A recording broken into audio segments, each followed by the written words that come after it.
నెల్లూరు జిల్లా తాడేపల్లి మున్సిపాలిటీ పరిధిలోని Lenin Nagar colony Islampeta వాసులు 25 సంవత్సరాలుగా కనీస సౌకర్యాలు లేక తీవ్ర ఇబ్బందులు ఎదుర్కొంటున్నారు. ఇంటి పన్నులు కూడా చెల్లిస్తున్న అధికారులు కనీస సౌకర్యాలు మెరుగుపరచకపోవడంపై స్థానికులు ఆగ్రహం వ్యక్తం చేస్తున్నారు. అధికారులు మాత్రం ఇది ఫారెస్ట్ ల్యాండ్ అని, అందుకే అభివృద్ధి పనులు చేపట్టలేకపోతున్నామని చెప్తున్నారు. ఇళ్ల పట్టాల కోసం స్థానిక రెవెన్యూ కార్యాలయంలో దరఖాస్తు చేసుకున్నా ఫలితం లేదని స్థానికులు ఆవేదన వ్యక్తం చేస్తున్నారు.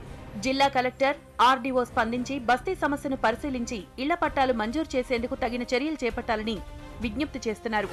ఉప్పల్ క్రికెట్ స్టేడియం ముందు మెయిన్ రోడ్డు మీద వారం రోజులుగా డ్రైనేజీ పొంగి పొర్లుతున్నా శానిటేషన్ అధికారులు పట్టించుకోవడం లేదని స్థానిక ప్రజలు వాపోతున్నారు.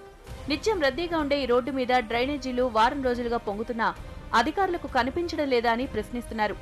ఈ రోడ్డు మీద ప్రవహిస్తున్న మురుగునీటితో నడిచేవారికి, వాహనదారులకు, చుట్టుపక్కల వారికి ఇబ్బందులు తప్పడలేదు.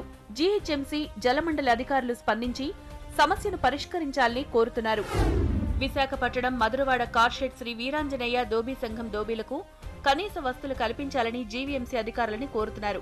25 సంవత్సరాలుగా కార్షెడ్ సుద్దగడ్డ ప్రాంతంలో వృత్తి చేసుకుంటూ స్థానికంగా గుడిసెలు వేసుకుని నివాసం ఉంటున్నారు. తమ కాలనీలో రోడ్లు, కాలువలు, మంచినీటి వసతి కల్పించాలని అధికారులకు, నేతలకు ఫిర్యాదు చేసినా ఫలితం లేదని ఆవేదన వ్యక్తం చేస్తున్నారు. జీవీఎంసీ అధికారులు స్పందించి తమ సమస్యలు పరిష్కరించాలని విజ్ఞప్తి చేస్తున్నారు.